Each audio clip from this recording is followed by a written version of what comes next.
해리스 경제정책에서 올린 눈, 해리스 트레이드 줍줍할까? 이게 타이틀이에요. 말이 되냐라고 하실지 모르지만 한순간에 그런 일이 일어날 수가 있잖아요. 누구든지 큰 부자가 아닌 이상에는 누구나 그런 순간은 오기 마련이에요. 민주당의 해리스 후보의 경제정책은 바이드노믹스를 거의 그대로 계승하는 형태로 간다. 그게 기본입니다. 그러니까 다시 말하면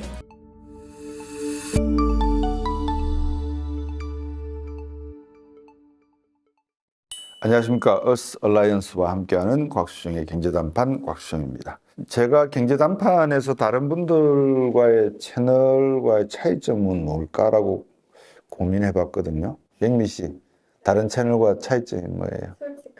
솔직함. 하영 씨는 어떻게 생각하세요? 저도. 글쎄요. 솔직함이라고 하기보다는 경제를 읽어내려면 그 경제 안에 들어있는 이야기들이 누가 어떻게 해석을 하고 썼는지에 상당히 중요할 것 같아요. 예를 들면 대통령 선거에 나올 때 여러 가지 아젠다를 가지고 나오잖아요. 뭐 나는 이렇게 하겠다, 저렇게 하겠다. 근데 그 대통령은 경제를 모르잖아요. 그러면 그 경제를 써준 사람은 대통령 주변에 있는 경제 참모들이 써줬을 거란 말입니다. 트럼프 대통령을 보좌했던 안보보좌관 중에서 최근에 자서전을 냈습니다. 미국에서. 그 자서전 내용 중에 우리나라 언론에 약간 소개된 부분이 없지 않아 있더라고요. 트럼프 전 대통령 경우에는 북한이 열병식을 할 때 농담 반 진담 반으로 그랬대요.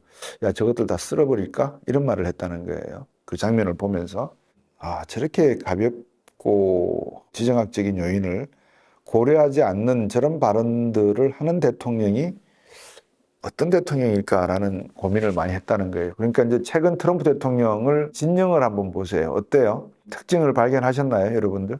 그러니까 여러분들이 뭐 예를 들어서 해리스 트레이드다, 뭐 트럼프 트레이드다, 뭐 대통령이 누가 되면 어느 주식에 뭘 사야 된다, 이런 거를 생각하시기 전에 옛날에 그 패턴 장군이 롬멜하고 유럽에서 2차 세계대전 때 한판 붙을 때 패턴이 승리했던 요인이 뭔지 아시나요? 그 롬멜이 쓴 자서전을 다 읽어봤다는 거예요. 그러니까 롬멜이 어떻게 생각하고 어떻게 공부를 했고 그런 내용들을 패턴 장군은 어느 정도 이해를 하고 있었다는 거거든요. 그래서 주식을 뭘 살까, 뭐 대통령이 누가 되면 어떤 주식을 올까 이런 것을 생각하기 전에 해리스는 어떤 사람이고 트럼프는 어떤 사람인가를 봐야 되거든요.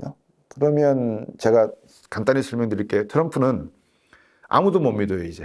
왜냐하면 주변에 있던 모든 참모가 자기를 다 엮어가지고 저 사람이 거짓말했다, 뭐 배우하고 뭐 관계에 있어서 뭐 입을 막으려고 투자했다 이런 이야기들을 막 다 해버리잖아요. 그러니까 트럼프가 이제 주변에서 아무도 못 믿는 거예요. 그러니까 지금 대선 캠프에 나와 있는 사람들 몇 면을 보시면 누구예요? 패밀리예요. 가족이에요. 가족이 들어왔다는 말은 트럼프를 제어할 수 있는, 브레이크를 걸 수 있는 사람이 있다 없다? 없다는 말이잖아요. 그러면 트럼프가 예를 들어서 10% 이상 관세를 더 올리겠다. 북한에 대해서 어떻게 하겠다. 중국 관세에 대해서는 뭐 전기자동차는 100% 이상 매기겠다. 이런 이야기들이 농담이 아닌 거죠. 어떻게 보면 다 실현될 가능성이 있는 거죠. 근데 경제정책이라고 하는 게 일관성을 유지해야 되고 투명성을 유지해야 되고, 여러분들께서 한 가지 참고를 해주시면 도움이 되시는 게, 미국에서 공적인 경제정책을 결정할 때는 딱 세 가지 기준 원칙이 있습니다. 무슨 말씀이냐면 미국이라고 하는 나라는 다민족 다인종 국가이기 때문에 다양성이 있기 때문에 원칙을 딱 정해놓고 있습니다. 이 원칙을 정해놓고 여기서 어느 정도 플렉시빌리티를 가질 수는 있으나, 피지빌리티는 가질 수 있으나 이 원칙을 크게 벗어나지 않아요. 이게 소위 말하면 매뉴얼이에요. 그게 원칙이 뭐냐? just 하냐. 이 일을 하는 데 있어서 내가 정책을 펼치면 이 정책이 모든 사람들에게 정의롭고 합당하고 그럴 것이냐. just. 두 번째가 reasonable 하냐.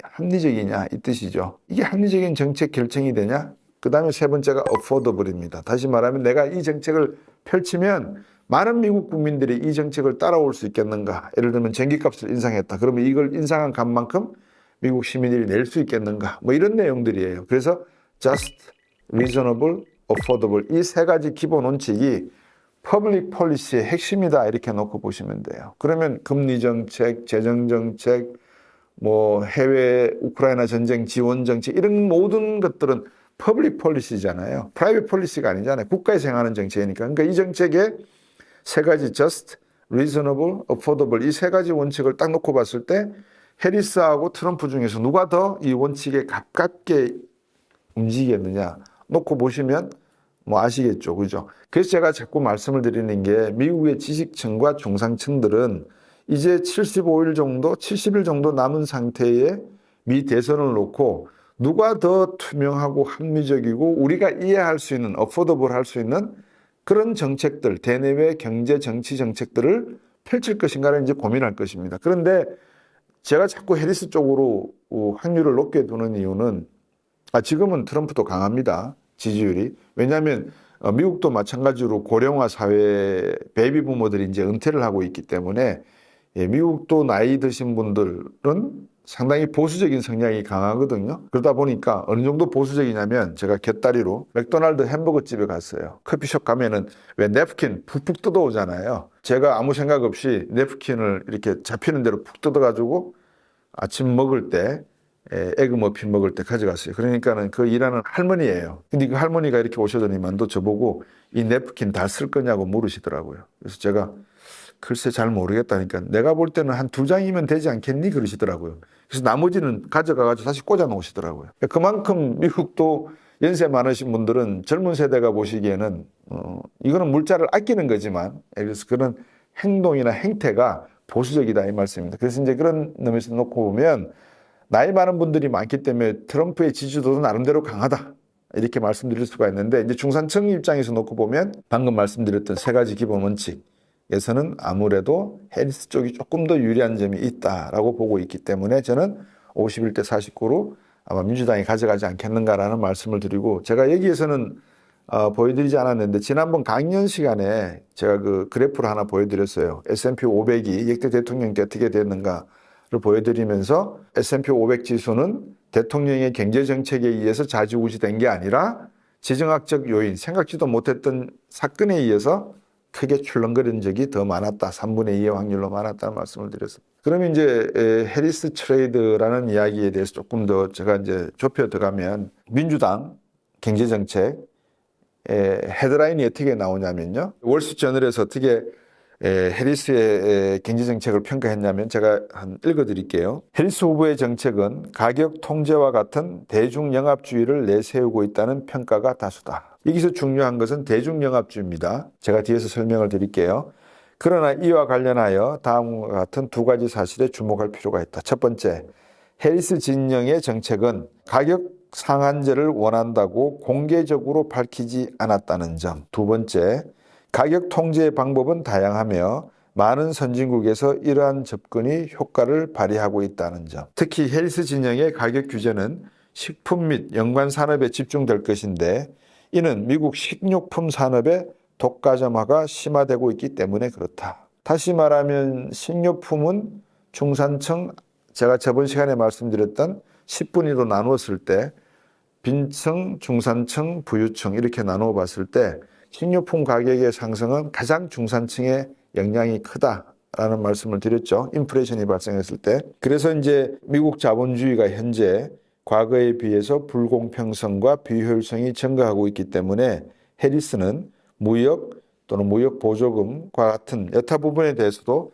좀 더 강력한 정책을 제시할 거다. 이런 이야기를 하고 있습니다. 우리나라 신문에 나온 내용을 제가 읽어드릴게요. 이거는 미국 신문에 나온 내용이고요. 해리스 경제정책에 쏠린 눈, 해리스 트레이드, 줍줍할까? 이게 타이틀이에요. 그러니까 무슨 말이냐면 해리스가 어떤 정책을 펼 것인가를 설명하지 않고 해리스 정책이 요런 눈에 쏠려 있는데 그러면 이런 주식이 뜨지 않을까? 아니면 죽지 않을까? 그러니까 줍줍하자 이런 뜻이에요.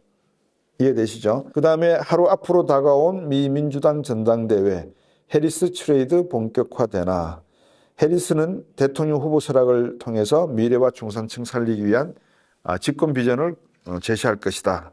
2년간 월세를 낼 중산층 가정이 생애 최초 집을 구매할 경우 최대 25,000달러 지원하고 기업이 식료품과 식료품 가격을 인상에 폭리치하지 못하도록 연방 차원의 규제제도 포함을 하겠다. 뭐 이런 내용도 소개가 되어 있어요. 그러면 앞에서 줍줍할까, 해리스 트레이드 줍줍할까라는 거 하고 이 해리스 트레이드 본격화되나라는 타이틀을 놓고 방금 해리스의 주요 정책의 특징을 설명한 거하고 갭이 좀 많이 뜨죠, 그죠?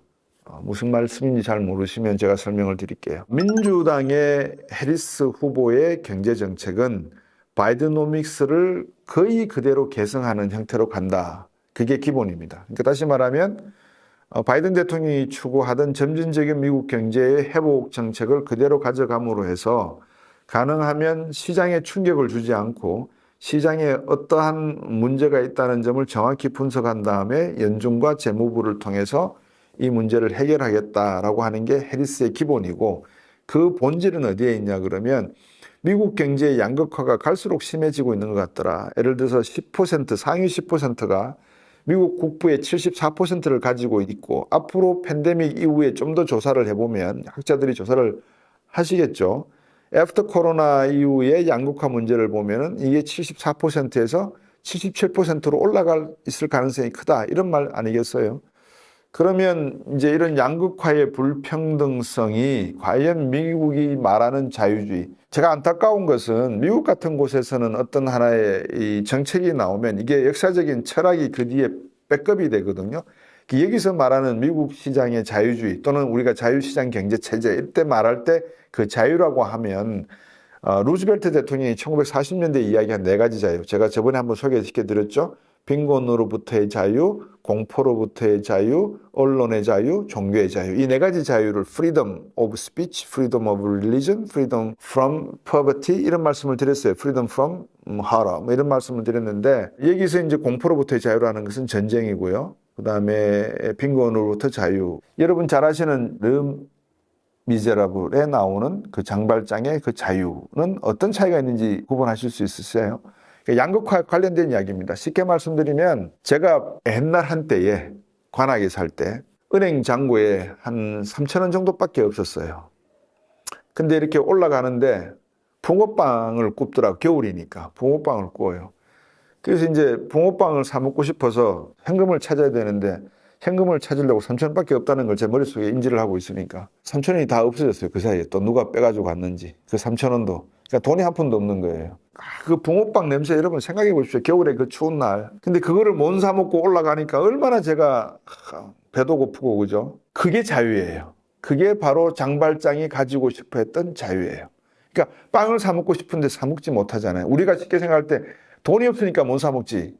네가 임마 돈 제대로 관리를 제대로 해서 봐. 네 사 먹고도 남았지. 네 정도가 되는데 붕어빵을 못 사 먹었다는 게 말이 되냐라고 하실지 모르지만 한순간에 그런 일이 일어날 수가 있잖아요. 누구든지 큰 부자가 아닌 이상에는 누구나 그런 순간은 오기 마련이에요. 그래서 제가 이제 생각을 했죠. 아, 이게 자유구나. 그 빵을 사 먹을 수 있는 그것이 자유입니다. 그러니까 돈과 물론 관련이 돼 있죠. 이해가 되실는지 모르겠습니다. 그게 소위 말하면 자유가 아니면 빵을 달라라고 했던 그 구절입니다. 근데 우리가 이제 마리 앙토네와트에 대해서도 많은 오해가 계세요. 마리 앙토네와트에 대해서 여러분 잠깐 제가 설명을 드릴게요. 그 프랑스 혁명을 보시면 합스부르크 왕국하고도 많이 관련이 돼요. 그러니까 오스트리아 왕가에 있던 10대 소녀가 이쪽으로 시집으로 온 거예요. 프랑스 왕조로. 말이 통해요. 뭐 아는 사람이 있어요? 없잖아요. 그러니까 이 여자가 말도 안 하고 그냥 가만히 있었던 거예요. 그러면 이제 옆에서 음해하는 세력들이, 왜 우리나라에 보면 뭐 숙종 이런 사람들 보면 뭐 전현왕후 치고 뭐 장희빈하고 놀고 막 그러잖아요. 이제 그런 일들이 프랑스에서도 일어났겠죠. 그러니까 많은 사람들이 오해를 하는 거예요. 근데 마리 앙토네와트의 1, 2장을 보시면 그 사람의 갈등, 고민, 번민을 읽으실 수 있습니다. 그래서 사람을 평가할 때 한 면을 보지 마시라는 이야기를 제가 하고 싶어서, 어떤 일이든지 내가 보고 닥친 면을 가지고 판단을 하면 그 전체를 보지 못하는 겁니다. 그래서 경제도 마찬가지로 한 면만 보고 해리스 트레이드